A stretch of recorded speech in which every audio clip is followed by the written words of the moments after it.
Welcome. I'm Leslie Anderson. I'm the Director of Collections, Exhibitions, and Programs at the National Nordic Museum in Seattle, and it's my great pleasure to welcome you to today's program, Nordic Colonialism in the Caribbean. It is held in conjunction with the exhibition Vaughn Belle, A History of Unruly Returns. This exhibition features paintings of the contemporary artist Vaughn Belle, who's based on the island of St. Croix in the US Virgin Islands. Belle investigates the legacy of Danish colonialism, and the exhibition features 6 large-scale paintings from her series, Cheney, We Live Within the Fragments. It opened on October 8th, and we at the National Nordic Museum hope to welcome you back upon reopening to the public soon. We would like to thank the exhibition sponsor, the Scandesign Foundation, for their support of this show as well as its related programming. Previous exhibition-related events included an artist talk given by Vaughn Belle that's available on the museum's YouTube channel, the documentary We Carry It Within Us, which featured a filmmaker Q&A with the director Hella Stenham, and today's panel, Nordic Colonialism in the Caribbean. We will hear from 2 experts on this particular topic, and please allow me to introduce them. The first is Lillian Kerb. She's a professor of Scandinavian literature, media, and culture at Aarhus University, Denmark. She holds an MA and a PhD in Scandinavian studies from Humboldt University in Berlin. Her recent work focuses on the legacy and remembrance of Scandinavian colonial history, and in particular, the transatlantic slave trade. Related research interests include Greenlandic contemporary culture, Scandinavian Arctic discourses, and past and present relationships with Africa and the Caribbean as represented in Scandinavian literature, art, and film. She is currently a member of the research network, The Art of Nordic Colonialism, Writing Transcultural Art Histories. Our next panelist is Temi Odumosu. She's a senior lecturer in cultural studies at Malmö University. She is the author of the award-winning book, Africans in English Caricature, 1769 to 1819, Black Jokes, White Humor, published in 2017. Her research interests include colonial visual cultures, archival praxis, post-memorial art and performance, and ethics of care and representation. Overall, she is focused on the multitude ways art can mediate social transformation and healing. She is currently a member of the research network, The Art of Nordic Colonialism, Writing Transcultural Art Histories. So welcome, Lillian and Temi. I just want to invite our audience at the end of our conversation to ask their own questions through the Q&A function in Zoom webinar. Okay, so let's begin. For our viewers, would you offer a brief history of Nordic colonialism? You want to start, Temi? I can. But first of all, thank you for having me and for inviting me. I mean, this belongs to the advantages of the current situation that we are in, that we have, all of us have found out that there are great opportunities like this, the 2 of us sitting in Sweden and Denmark respectively, and talking to you sitting in Seattle. And before I begin answering the question, I would like to honor Vaughn Belle. She's why we are here today, and her work is among the most powerful interventions into the narratives of Nordic, or perhaps more precisely Danish or Dano-Norwegian colonialism in the Caribbean. Also, I want to thank her because she put me up on St. Croix when I was more or less stranded in the Caribbean in the spring. So I have had the privilege of learning from her, as I also had when we shared a residency out in Copenhagen for a couple of months in 2017. And one more thing is to explain perhaps my perspective. I'm a Scandinavianist.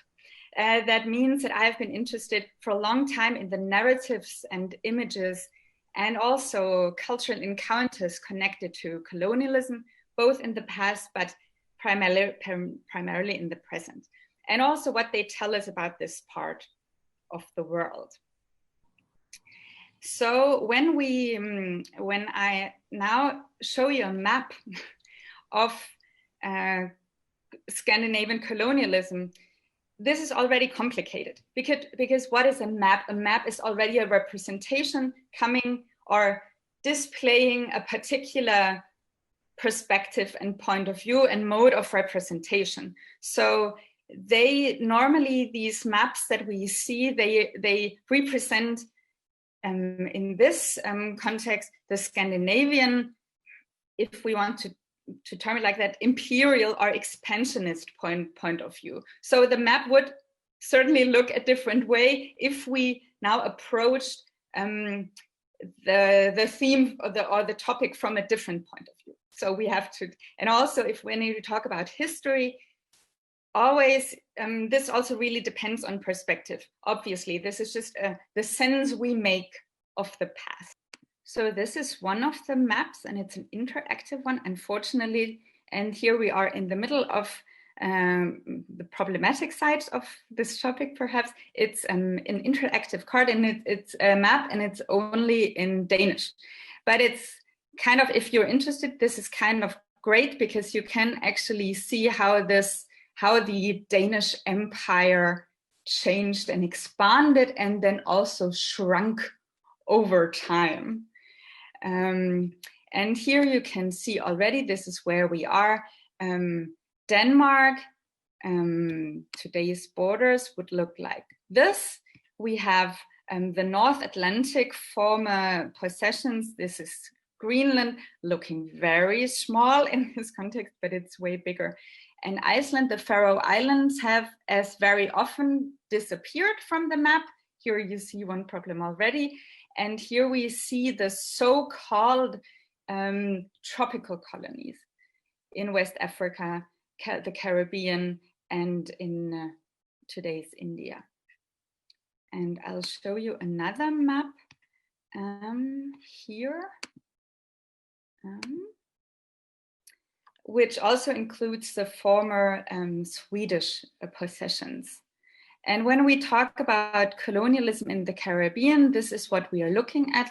Saint-Barthélemy, which is now a French overseas territory that was under Swedish rule for 100 years, between the end of the 18th century until the end of the 19th century. And we have the three islands of St. Thomas, St. John, and St. Croix that used to be the Danish West Indies until 1917, when they were transferred to the United States. So what we are seeing here is, in early modernism, Sweden was a major power in the Baltic Sea area with few transoceanic ventures to North America. You can see New Sweden and Africa. In Denmark, which correctly was this personal union between Denmark and Norway between 1380 to 1814, was a major power in the North Sea region, included Norway, the North Atlantic Islands, and the border region with Germany. And from the 17th century onwards, they participated in the major global trading routes. Some of the trading ports were then extended to formalized rule over a territory and its people, as is the case in the Caribbean. And what remains now in terms of formal relationships is the Danish realm, or in Danish Rigsfællesskab, that includes Denmark and the self-governed Faroe Islands and Greenland, with, at least in Greenland, aspirations of independence. And we still have coloniality, different aspects here in Sápmi, on the northern Scandinavian peninsula. This is the area traditionally inhabited by the indigenous Sami people. So there's also a lot of unresolved issues, such as land rights, unequal representation, racism, and trauma. So this is what we are still dealing with also in the present, not even talking about all the other traces and legacies. And perhaps, Temi, you want to chime in with the last part or anything else that you would like to add? Yeah, thank you, Lill-Ann, and thank you also to Leslie and Stina and the team at the Nordic Museum for inviting us to share in this conversation. So I have another way of responding to that question, because of course, when we think about colonialism, it's a very long, drawn out, complex history that continues to unfold in the present, particularly in our ecological situation. So Vaughn's exhibition is called A History of Unruly Returns, and that really gets us thinking about entanglements. So for me, Nordic colonialism is another version of the ways in which so many different kinds of European powers prospected, traveled the world, saw opportunities to extract resources in different parts of the world, trade and become wealthy, and at the same time find other ways in which to kind of extend their power relations. And so let's think about specific examples of that. We can think about the history that Lill-Ann has been talking about in terms of the Danish entanglement with West Africa, with Tranquebar, with China, with Greenland, of course, which is still part of the Kingdom of Denmark, with the US Virgin Islands, and generally sort of participating in the transatlantic slave trade and the sort of legacies of that moment. And we can also see the ways in which Sweden and to a lesser extent Finland also participated in this history. But of course, the complicated thing is that in order to study colonial history, you also have to think about Scandinavian history. So when we're saying that Denmark colonized West Africa or colonized the Caribbean, for much of the history, we're talking about Denmark-Norway, for example. And then there's also the sort of internal relationships between Denmark, Sweden, Norway, Iceland, and Finland, which is why this conversation always becomes very complicated. But other examples that sort of help us, I think, to think about Nordic colonialism are, for example, the ways in which the sort of trade was and colonization happened in the Caribbean, but also the ways in which it happened in West Central Africa. David Nilsson has written a fantastic text that talks about Sweden and Norway's participation in what is called the Scramble for Africa, but is really the Berlin Conference in 1884 to 1885, which was sort of one moment along a much longer history of countries trying to position themselves really as power brokers in the world by ensuring that they had a stake to some of the natural resources on the African continent, which include things like palm oil and other and oil, as well as other kinds of commodities. So for me, Nordic colonialism is the thing that is just so difficult to sort of swallow, because it is like colonialism in so many other situations, a history, like Vaughn says, of unruly returns, of entanglements, of exploitation, of extraction, and of racialization, of course, which is a large part of the socio-political and the cultural and the spiritual dimensions of this history. That's one way of answering that question. It's always very complicated to answer a question like that, because the story is always long and complicated. Thank you, Temi, and thank you, Lill-Ann. I'm curious about the different types of colonialism. Which forms of colonialism were practiced?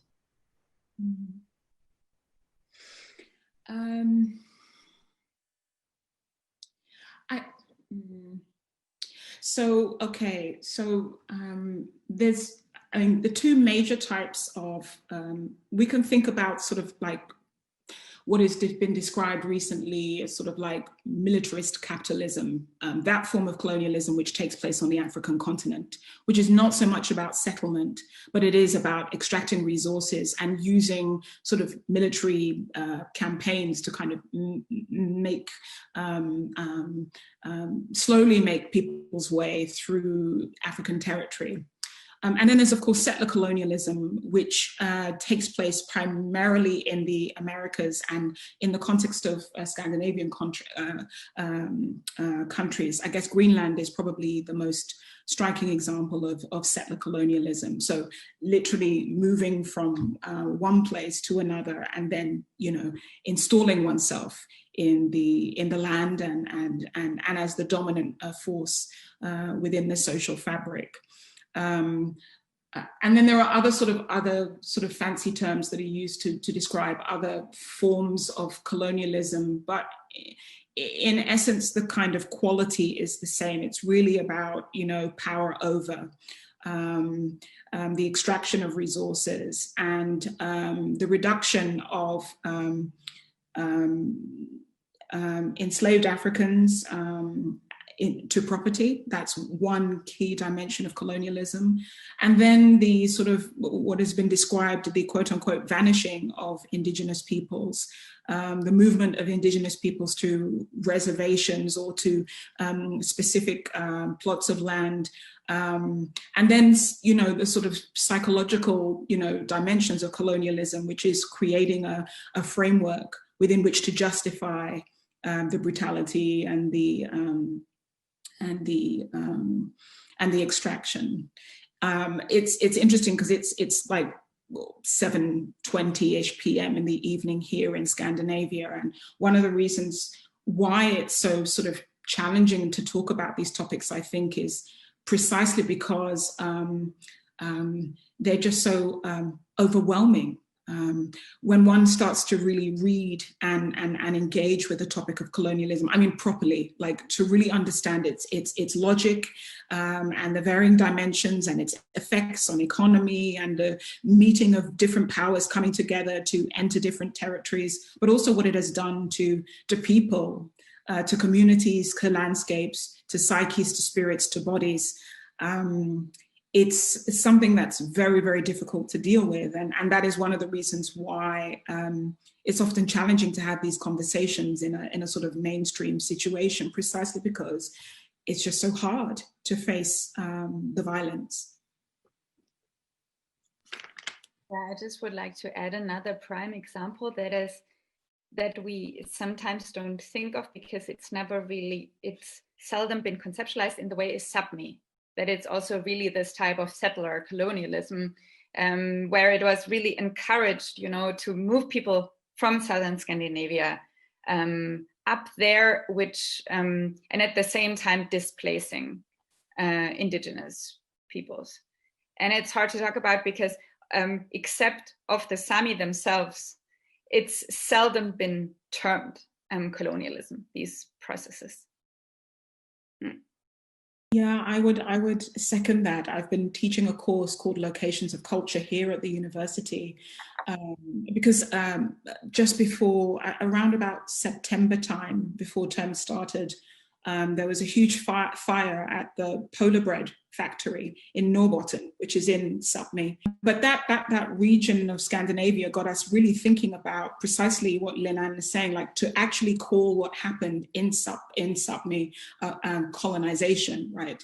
To think about, the extraction of minerals like silver, to think about the forcing of Sami people from not speaking their language. Of course, missionaries sort of transforming the ways in which people had to behave and to change the belief systems so that then, Christianity was imposed. And then also the removal of children into schools, similar to the boarding schools that took place with indigenous people in America and also Canada. Where this kind of forced change of values was taking place. Because the belief was, and this is they always say that colonialism, in a British context, colonialism was about, capitalism, it was about civilization, and it was about Christianity. And that those three C's, as they're commonly called, can be applied to so many situations. Yeah.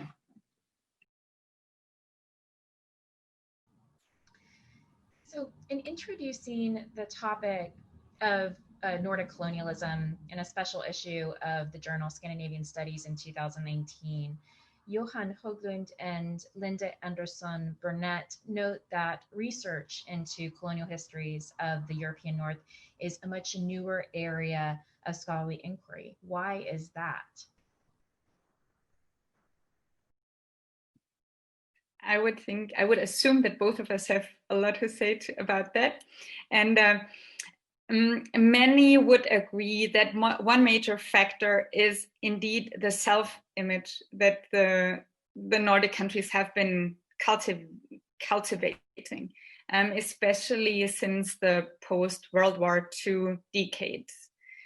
And this might be conceptualized as a form of exceptionalism. That is the narrative that that claims, in this context, the part of the world that we are talking about, that claims goodness and innocence and neutrality, or even a form of moral superiority for itself in relation to these global conflicts and cultural encounters.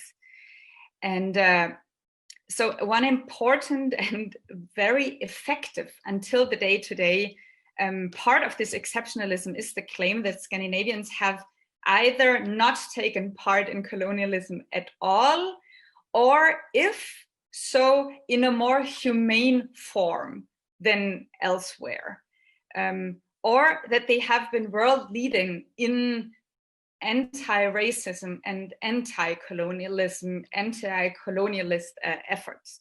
So these exceptionalist narratives also come in national forms, but one has to be careful because these are the narratives of the national majorities and of the white majorities. So Greenlanders, whatnot, would probably not subscribe to the Danish exceptionalism, which is more the version, okay, we can't deny that we've had an empire, but we've been, more humane, especially in Greenland, and we've meant well. This benevolence, this claim of benevolence and well-meaning is quite prominent to the day today, what I would say. And the Norwegian version would be because in Norway, I lived there for a couple of years until I started my job in Denmark. And what I sometimes when I talked about this issue, they would say, but we were colonized by Denmark as well,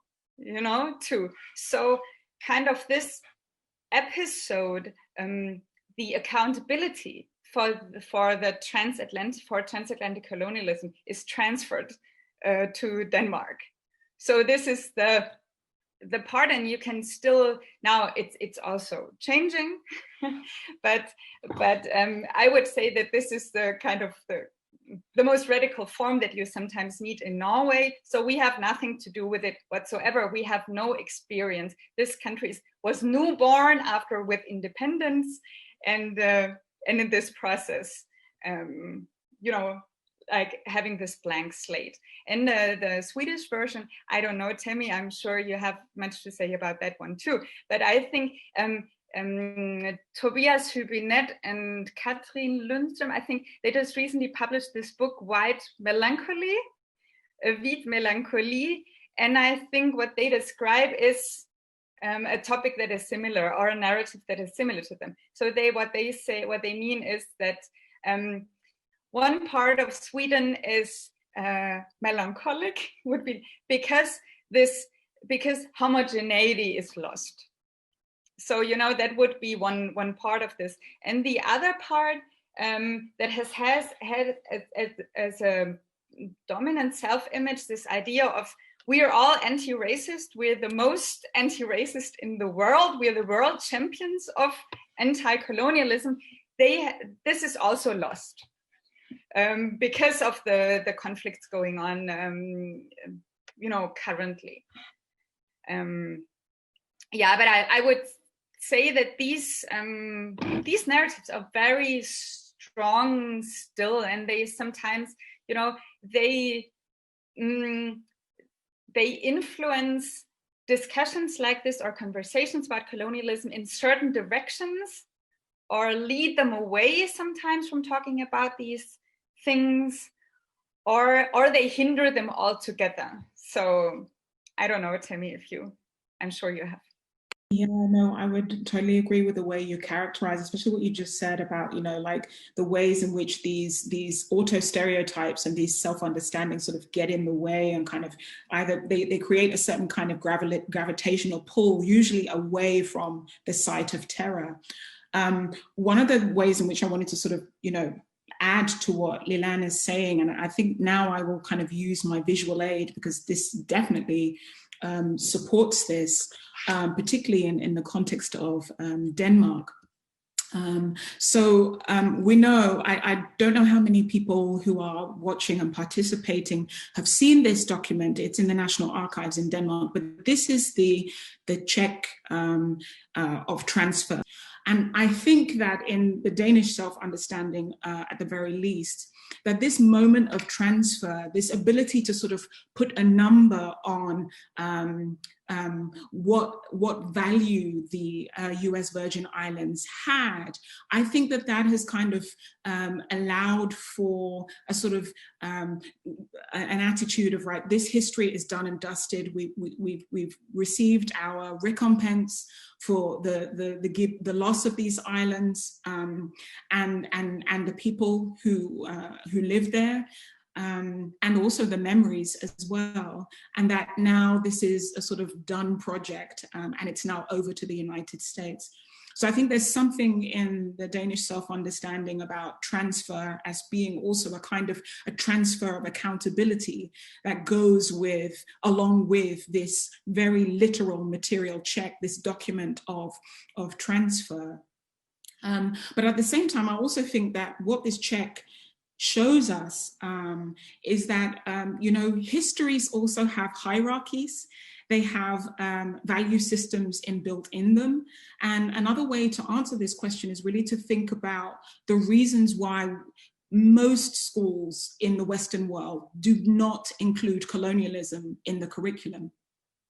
And this is fascinating, since this is such a sort of founding project. Empire is the founding project for the Western world as we know it, and yet it is something that is not taught in schools. We're just about, in Britain, I know, getting to terms with studying transatlantic enslavement trade, but I know in Denmark and certainly in Sweden, these things are barely, if at all, on the curriculum, although changes are trying to be made.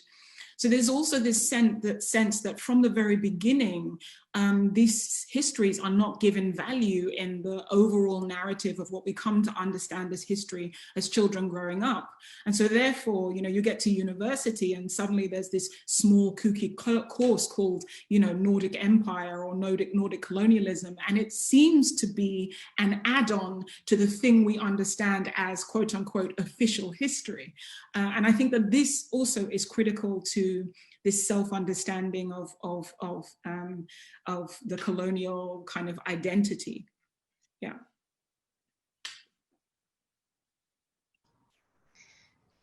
How do Nordic colonialisms relate to those of other Western colonial powers? More specifically, how did Danish and Swedish colonies in the Caribbean compare with those of Spain, Britain, or France?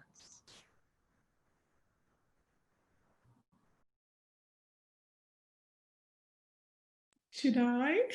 Or do you want to, Lill-Ann? You can just start. I will. But I'm going to start in a troublesome way by saying I think it's very, very challenging if we start pitting up European powers against one another. Because, of course, there are different expressions of the colonial project, different levels of investment and so on. And Lill-Ann, of course, will talk a little bit about that. But honestly, I think we need to come to terms with the fact that this happened, and that violence happened, and that there are legacies. And that though there may be colonizers who did more on the planet, i.e. Britain, France, Portugal, Holland, depending on which way you look at it, ultimately, many European powers were involved in the colonial project. Because precisely about what Lill-Ann was talking about, this exceptionalism, if we start to exceptionalize the nature of the colonialism, or the fact that we were slightly different, there is this self-understanding in Denmark that the Danish colonizers were more gentle, were less violent, which is just, I mean, you know, it's not true when you speak to people on the US Virgin Islands, right? But so I think we have to be careful in trying to sort of compare, although I know where the question is coming from, but I think the comparison can sometimes allow the Nordic countries to kind of escape accountability. But that's my sort of troublesome answer to that question. Lillian? I agree completely. I find, you know, it's very often this quantitative argument comes up, the smallness. And I tend to more and more see smallness as a trope in this narrative rather than actually saying something. Because now we can say, Sweden only had held this Caribbean island for 100 years, and it was even arid and not lucrative. It's only a parenthesis in the bigger picture. Or in Denmark, it was only 100,000 enslaved Africans on Danish ships. But I would assume that if you're enslaved and you don't care how many there are on Danish ships and which ship you are on. I think this is an extremely troubling way of putting it and counting, because this has, and I think if they were only marginal colonial powers, this was due to inner European power relations and the resources that they had for these ventures and endeavors, and says nothing about a different mindset or different practices. I think that is important to keep in mind, because what they wanted, and you said that right in the beginning, was they wanted to participate in the lucrative colonial trade. In the beginning, when we talk about Africa, it would have been gold and ivory, and then all of a sudden it was human beings and the white gold, the sugar. And then what would you do in the Caribbean? You would either establish a plantation economy or a free port where you would trade these goods. So this is what they did.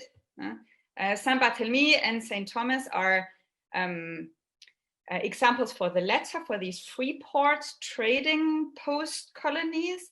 And St. Croix would be an example, like many other islands in the Caribbean, for this, for where a plantation economy was established. And you don't get far with this quantitative argument at all. I think what one could say about AD is that they put less resources into continuous imperial relations with the colonies.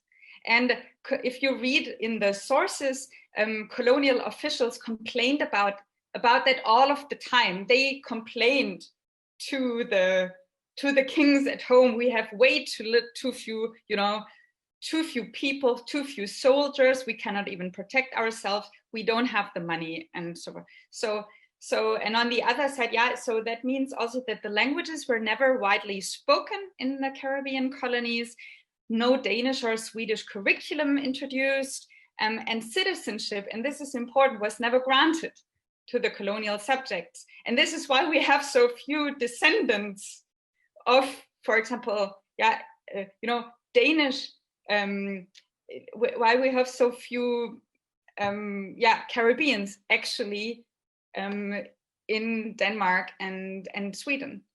And this also adds again, so who is resisting these narratives? Because this is kind of a disrupted story, disrupted during the 20th century at least. So now many people are trying to reconnect and re-establish this connection, but this is also, this might be a, if we're talking about not exceptions, but specificities, that might be one. So how was the Nordic participation in the transatlantic slave trade and in slavery in the Caribbean, how did it figure into the visual culture of the 18th and 19th centuries? Yeah, that's a really good question.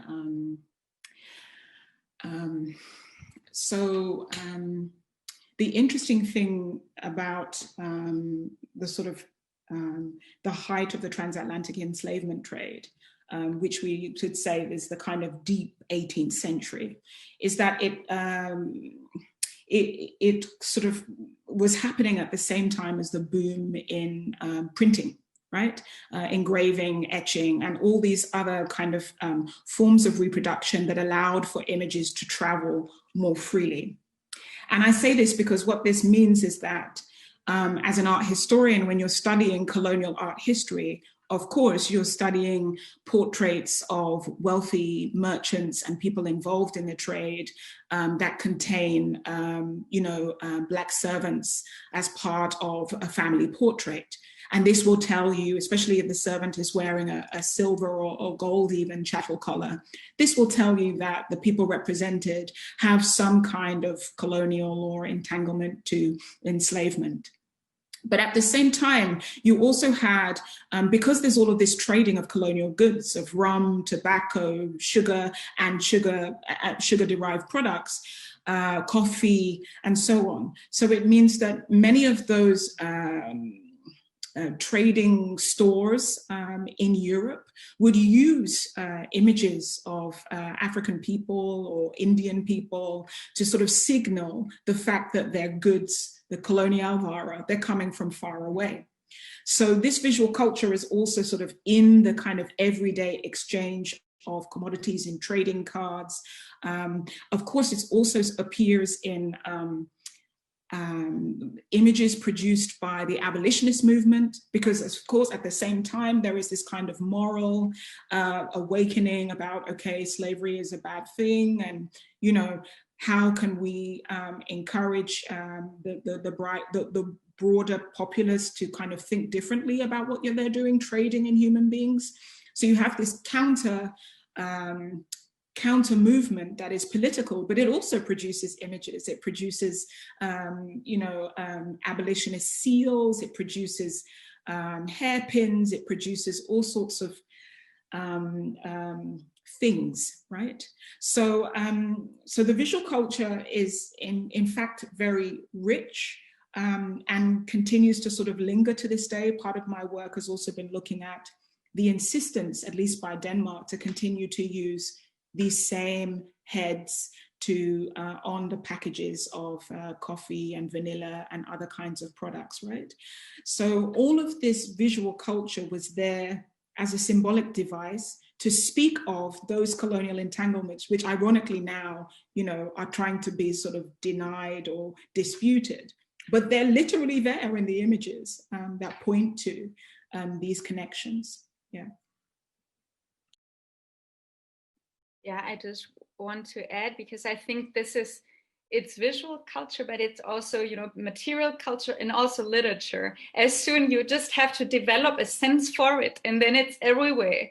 So just to counter this argument, there are this idea of colonial amnesia, as if it was erased and forgotten. And this is probably not really true, because if you develop a sense for it, you know that this colonial consciousness has been there all of the time. If you look at canonized Scandinavian authors, you find it, of course, Hans Christian Andersen reflects the Danish Empire in his writing, just to give one example. It more means, or what many people have, tried to do, and to do, guiding tours through the Scandinavian capitals, just with putting the lens on, then you see it everywhere in the architecture. It's just different. You have to kind of, put a different lens on, and then you see that it's been there all of the time. And of course there has been this consciousness and this colonial imagery, if textual or visual, all these hundreds of years. So returning to this special exhibition, Vaughn Belle, A History of Unruly Returns, Belle considers the colonial past and its impact on the present in what is now the US Virgin Islands. And would you talk a little bit about the legacy of Danish and Swedish colonialism and how it manifests itself? You touched on that before, but expand, please. Now it's time that I could show a few more pictures. Can you see it? Am I? No, I'm not sharing my screen.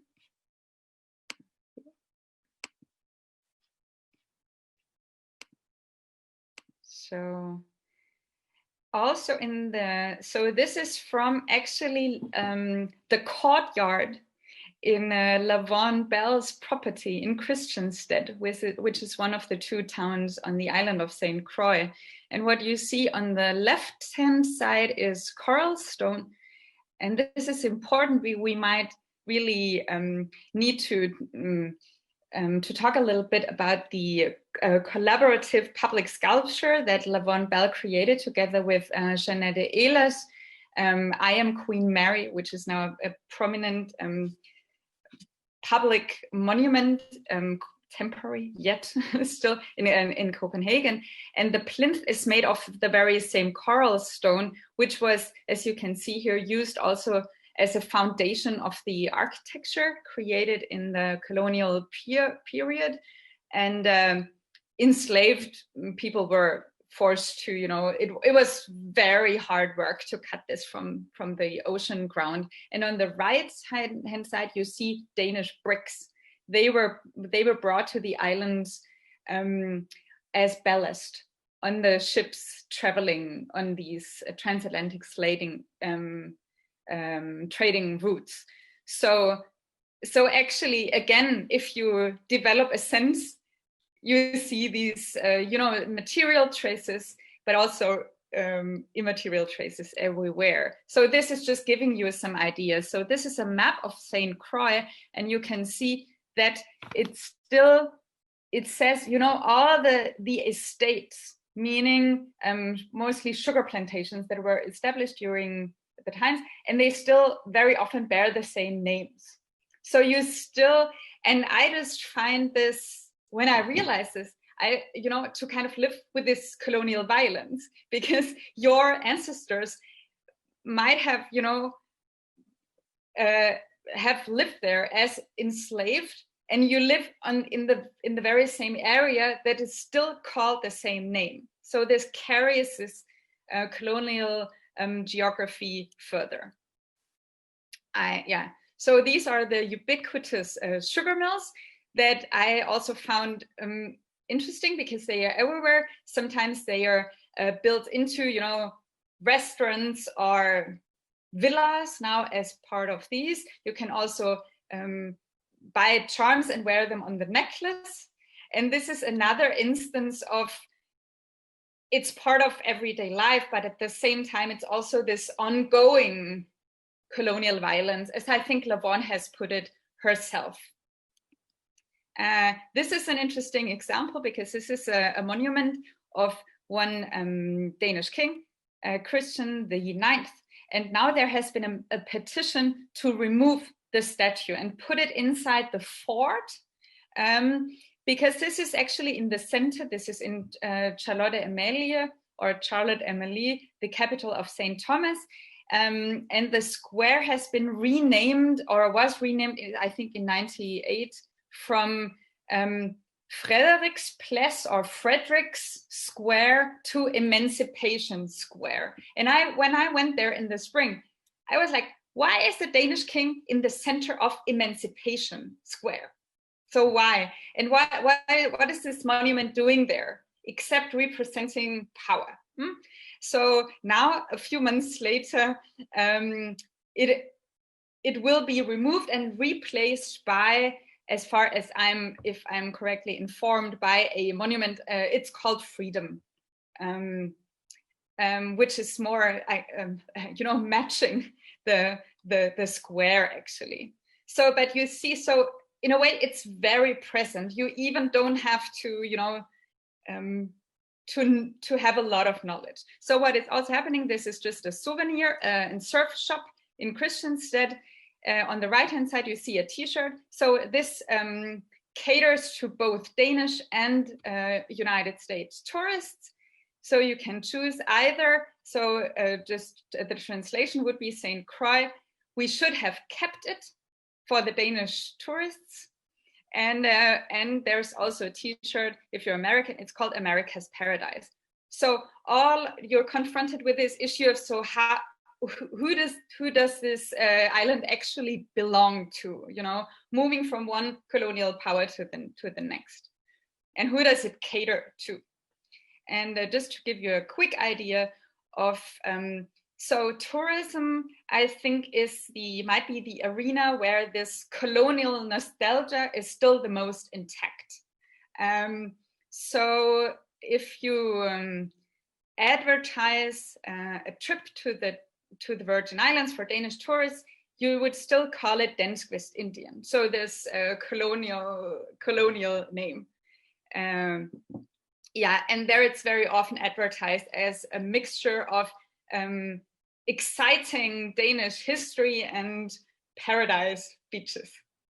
Yeah, so this colonial nostalgia is still alive in some respects. And then this is just a few. This, I think this was actually for another question, so I'll stop there. But just to give you an idea of what it actually looks like, you know, these traces and the legacy, how does it actually play out? Yeah, that's great, Lillian.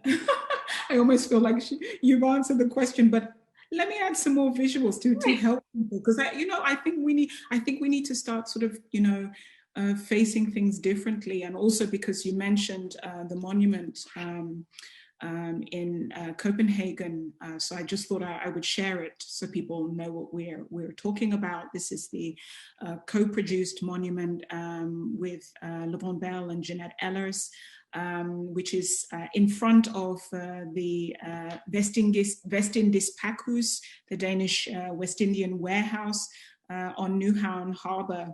And it's important to say that the artists produced this of their own volition, meaning that this wasn't commissioned, as maybe people might think, by the Danish government. This is the artist inserting themselves into public space in an attempt to ensure that Denmark doesn't forget. And this is important because, just as you were talking about, Lill-Ann, about, you know, the traces are everywhere. You just have to look and pay attention. At the same time, I'm sort of struck by something that Diaz said when he came to Copenhagen during 2017 about, you know, islands of forgetting. And so there is this kind of double quality of the sensitivity, if you will, this sense. I really love the fact that you use the word, you know, just the sense, Lillian, because there's also, you know, the uncomfortability that we were talking about at the beginning of this conversation means that, you know, often people from different backgrounds, some from the descendants of the enslaved peoples, and of course the descendants of the colonial power. I mean, on both sides there is a kind of different impetus to forget because of the pain, because of the violence. So part of the kind of what is left behind is a very uneasy archive, which is quite difficult to sort of interpret and engage with without getting sort of caught up and entangled in colonial logics. And I give you some examples of this. For example, this is one of many photographs that come from the Swedish Missionary Society, and they took photographs all over Africa, but they also took photographs of their endeavors to recruit Swedish people on the missionary project. This is a bus that literally traveled around Sweden with artifacts and various things in the back from Central African Republic, and it was used as a recruiting tool because there weren't enough men that were going to the colonies, used to encourage people to join the mission. and we have all sorts of really strange things left behind, which kind of tell us something happened, but which, because of this, you know, wanting to forget, wanting to put things in the past, wanting to be over and done with, it's very difficult, like I said, to sort of wrestle with it. These are, you know, hats, colonial hats that were sort of literally worn by people on their travels on the African continent. And the patina, this green patina that you see, this is a trace of an actual human being who has worn this hat and sweated. So when we think about colonial trace, I'm also interested, like, literally in the bodily traces that have left behind, as well as, you know, the material traces, the photography, the archival material. But one of the sort of thinking about resurgences, and also the former question about, you know, why this isn't more widely known about. But there have been instances, there have been, you know, counter initiatives to ensure that there is a kind of retelling and a reckoning with these histories. And I wanted to signal the massive project that was done in 2006 by Turner Olaf Nielsen and Frederica Hansen, Rethinking Nordic Colonialism, which connected all dimensions of the sort of Nordic colonial embroilment, the West Africa, the Caribbean, but also, of course, Iceland, Greenland, and so on. So this is just to give a sense of, you know, there are so many different impressions left behind, and this is what we're sort of grappling with today. And exhibitions that have taken place. There was an exhibition, gosh, this must have been, again, 2007 maybe, Congo Spot, so Traces of Congo, that was hosted by the Ethnographic Museum in Stockholm. But then I also just want to sort of point to, you know, other kinds of things that are left behind. This is a restaurant that no longer exists, but it did exist when I first arrived in Copenhagen in 2012, called Congo, where bushmeat was on the menu. And so just going back to this question of, like, the nostalgia is not just happening on the Caribbean and in these kind of tourist paraphernalia, but also in Denmark and in the Nordic countries, a sort of reworking of these exotic tropes and stereotypes in everyday culture. Yeah, that was a long answer to the question, but hopefully it's useful for people just to get an insight. Yeah. It was elucidating. I want to now offer the audience an opportunity to ask some questions, and we received one that I think is a really nice follow-up to the conversation that Lill-Ann and Temi have had. So Catherine asks, in the past few years in the US, we have been questioning the necessity of hanging on to Confederate and other monuments that glorify slavery and colonial enterprises. In the Nordic countries that you work and live in, are there similar artifacts, whether in the public space or in museums, related to Caribbean colonialism or otherwise? You've touched on that a bit. And are there movements to take it down?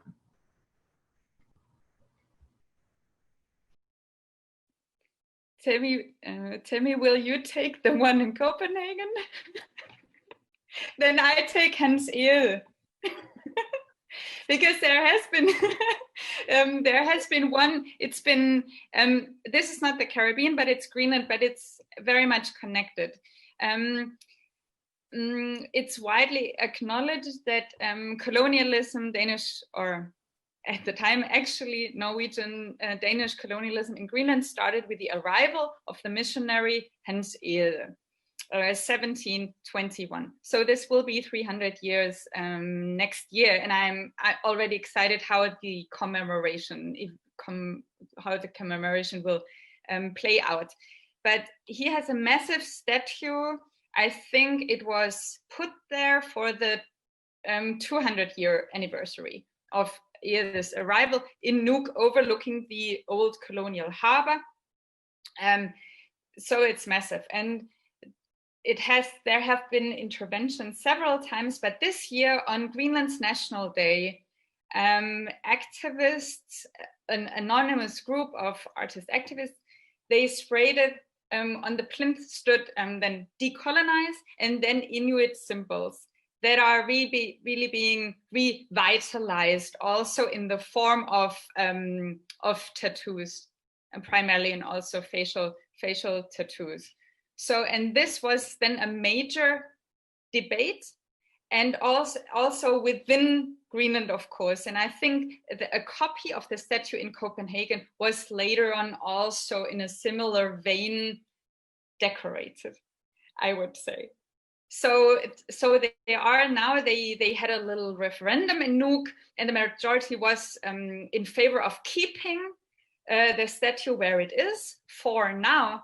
But some people already start talking about this was the summer of decolonization in Greenland, and the conversation really started going with this monument, and it's not over yet. Maybe it's also good that it's still there, because it so there can be lots of arguments against and in favor of, but it is there, and I'm very sure that this is not the last action taking place in connection to that monument. So the answer is yes, very much so. And the anonymous activists also said that this is directly linked to the Black Lives Matter movement. Yeah, and actually, of course, the sort of the energy of the moment is being felt everywhere beyond the United States. But I actually want to point to some of the struggles that have taken place. There have been so many. There is a Black Lives Matter movement in Denmark. There's also, during 2017, this is the year of commemoration of transfer. There was an activist group called Marinage, which set up a journal to really sort of like decode and sort of intervene in the national narrative. But also then they gathered together their bodies. They were a group of mixed cultural, ethnic, and many different backgrounds. And they came together and sort of did readings and made manifestations in public spaces to really, push up against the kind of normativity that was being kind of overwhelming some of the debate about this history. But I want to point to other kinds of monuments. You talk about the flag. There's some other issues. The N-word, which I will not say, in Denmark has been a long-standing debate. And this is an artifact of history that is trying to be defended, where people say, oh, but we want to use this word because that's just the way things have been, as if it was a kind of natural language to describe people of African descent, right? And what these kind of, this defense of the right to freedom of speech to say the N-word, but also the defense of all of these kind of racist caricatures in varying settings. I mean, in Denmark, the list is long, but all of this points to the ways in which the Danish perspective, the Danish white perspective, is always centralized in the debate.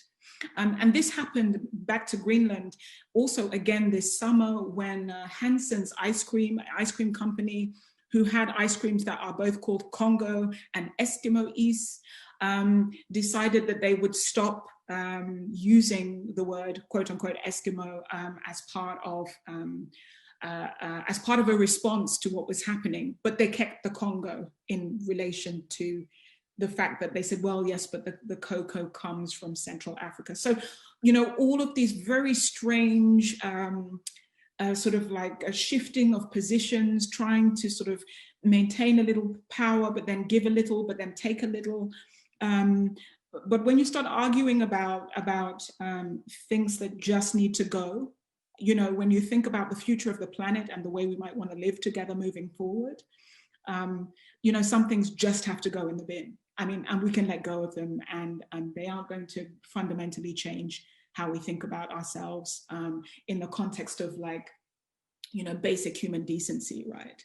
So the sort of holding on to these symbolic artifacts is really demonstrating the ways in which people have invested a lot of power in images, rather than in, what I understand to be more important, which is human beings, right? So yeah, it's happening everywhere. And I would just like to add, if I may, another thing, because I think this question is, you showed, I'm very happy that you had the image, that you brought the image of I Am Queen Mary, because I think it's twofold. It's removing monuments, but also creating new ones. So what do we want to see? And this is actually also happening in Sweden at the moment, because there is one area in the harbor of Gothenburg, of Göteborg, Franska Tomten, which is the area that actually Sweden traded with France against the island of Saint-Barthélemy. So France got this this piece of the harbor, the area of the harbor, to trade there. So there has for quite some time been a monument, and now there's a new initiative. There's both artistic interventions into this monument, but also an initiative by the Gothenburg Biennial, GIBCA. It's called Possible Monuments. So they commissioned both artists and scholars to think of, to rethink the space and create a different type of monument that would, perhaps embody the new values or new ways of dealing with both the past and the present. This has been such a rich conversation, and I don't want to end it, but we've reached the end of our hour. And I just wanted to share a comment from one of our attendees. Diane Johnson says, "Thank you so much for presenting. I hope you will contact other Scandinavian groups in the US and present there too."